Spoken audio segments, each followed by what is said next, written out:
जय भीम दोस्तों आइए एक बार फिर से आप सभी लोगों का हमारे YouTube चैनल पर हार्दिक स्वागत है। दोस्तों, जैसा कि आपने हमारे वीडियो का थंबनेल देखा कि साउथ और बॉलीवुड के सितारे कूदे मायावती जी के समर्थन में, तो दोस्तों आइए हम इन्हीं बिंदुओं पर बात करेंगे और आपको प्रूफ के तौर पर कुछ बॉलीवुड और साउथ के सितारों की जुबानी अपने चैनल के माध्यम से सुनाएंगे, जिन्होंने बीएसपी सुप्रीमो मायावती जी की और उनके कार्यकाल में किए गए कामों की जमकर तारीफ की है।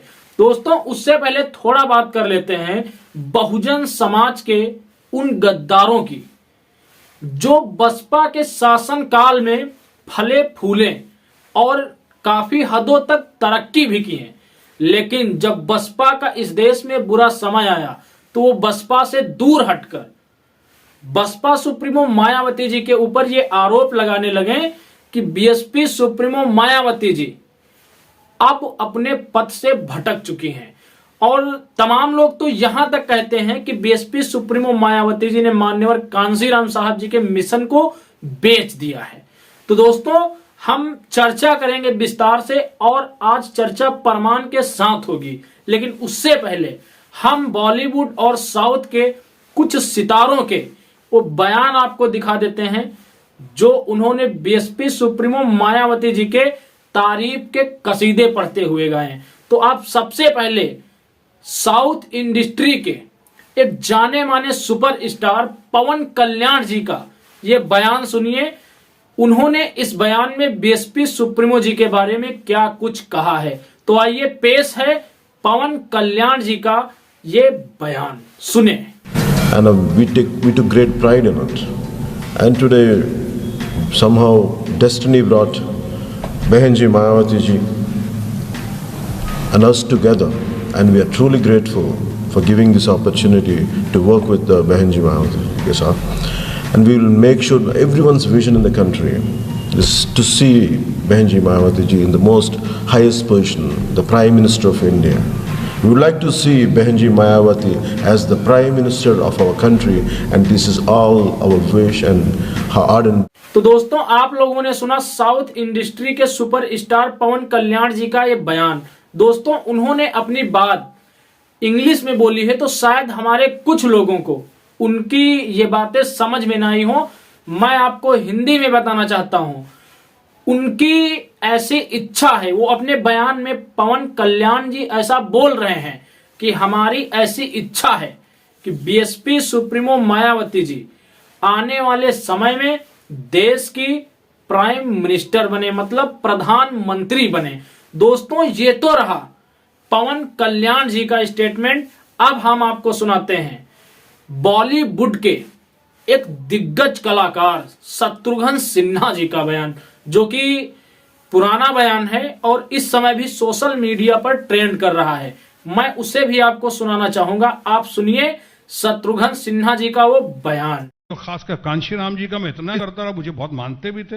इनफैक्ट राजनीतिक करियर में कांशीराम जी का और मायावती का जो मेरे ऊपर एहसान है वो मैं शायद सबके सामने बता भी नहीं सकता हूं। ऐसा एहसान है कि आजीवन उनका आभारी रहूंगा। तो दोस्तों, आपने सुना बॉलीवुड के एक दिग्गज कलाकार शत्रुघ्न सिन्हा जी का ये बयान। इस बयान में शत्रुघ्न सिन्हा जी सीधे सीधे ये बोल रहे हैं कि मान्यवर कांशीराम साहब और बहन मायावती जी के उन पर लाखों एहसान हैं और उन एहसानों को वो कभी चुका नहीं सकते। दोस्तों, आपको बताता चलूं, ये बयान उन्होंने उस समय दिए थे जिस समय वो कांग्रेस के मेंबर थे। और आपको बताता चलूं, आज भी शत्रुघ्न सिन्हा राष्ट्रीय कांग्रेस के मेंबर हैं और ऐसी खबरें निकलकर सामने आ रही हैं कि 2024 लोकसभा में शत्रुघ्न सिन्हा कांग्रेस के सिंबल पर ही 2024 का चुनाव लड़ सकते हैं।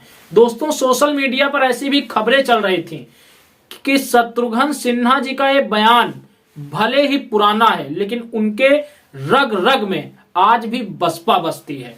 तमाम सोशल एक्टिविस्ट लोग हैं जो सोशल मीडिया पर बहुजन समाज पार्टी के लिए काम करते हैं, उनका यह मानना है कि अगर आज भी बीएसपी सुप्रीमो मायावती जी सच्चे मन से शत्रुघ्न सिन्हा से बात करें तो शत्रुघ्न सिन्हा उन एहसानों को चुकाने के लिए बसपा में शामिल हो सकते हैं। खैर दोस्तों, ये तो बात रही पार्टी के शीर्ष नेतृत्व की, वो किसे पार्टी में लेती हैं और किसे नहीं लेती हैं। लेकिन हम बात करने वाले थे इस देश के उन चमचों के ऊपर जो बसपा के समय में फले फूले और प्रसिद्धि हासिल की है, लेकिन जब थोड़ा सा वो आगे बढ़ गए तो वो उस जड़ को ही भूल गए जिस जड़ ने उनको सींचा था।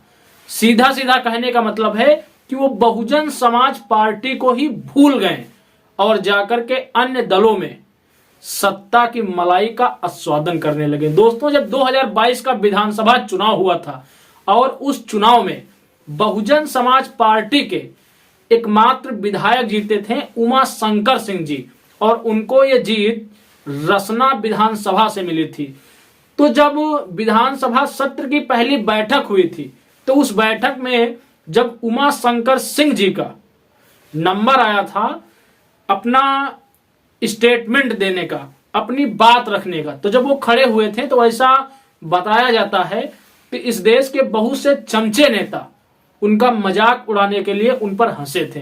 तो उन्होंने उस समय बहुत ही समझदारी पूर्वक और बहुत ही सटीक बात कही थी। उन्होंने कहा था कि आज भले ही ये लोग मेरे ऊपर हंस रहे हैं, लेकिन सच्चाई यही है कि यहां पर बैठा हुआ हर एक नेता बसपा की ही नर्सरी से निकला हुआ है। दोस्तों, आपको बताता चलो, मान्यवर कांशीराम साहब के नेतृत्व में बहुजन समाज पार्टी ने इस देश में इतने बहुजन नेता पैदा कर दिए। अगर आज वो सभी नेता चाह जाएं तो इस देश से आरएसएस और मनवादी सोच वाली सरकार जड़ से खत्म हो जाएगी। लेकिन सच्चाई यही है कि जिन लोगों को मान्यवर कांशीराम साहब ने पाला पोसा था ये सोचकर कि मेरे जाने के बाद ये लोग मूवमेंट को आगे बढ़ाएंगे, आज वो लोग अपने निजी स्वार्थों में चंद शोहरत के लिए अपने जमीर को बेचकर अपने दुश्मनों की गोद में एक व्यास्या की भांति पड़े हुए हैं और अपने समाज को पूरी तरीके से भूल गए हैं। मान्यवर कांशीराम साहब के अरमानों को कुचलकर बीएसपी सुप्रीमो मायावती जी पर यह आरोप लगाते हैं कि बीएसपी सुप्रीमो मायावती जी ने मान्यवर कांशीराम साहब के मिशन को बेच दिया। आपको बताता चलो, मान्यवर कांशीराम साहब एक स्वाभिमानी नेता थे। वो कभी भी किसी के सामने ना तो झुकते थे ना तो गिड़गिड़ाते थे।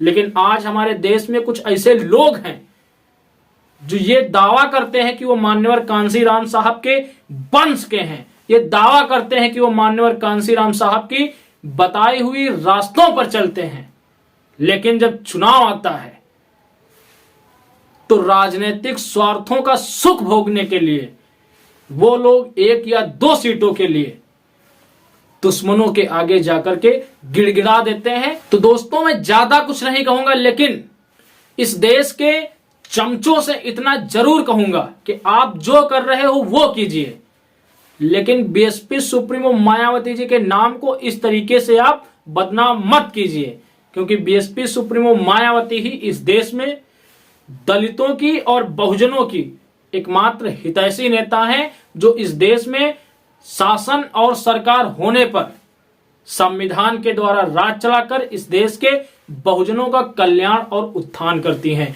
दोस्तों, हमारा ये वीडियो आपको कैसा लगा कमेंट सेशन में आके आप अपनी प्रतिक्रिया हमें जरूर देना।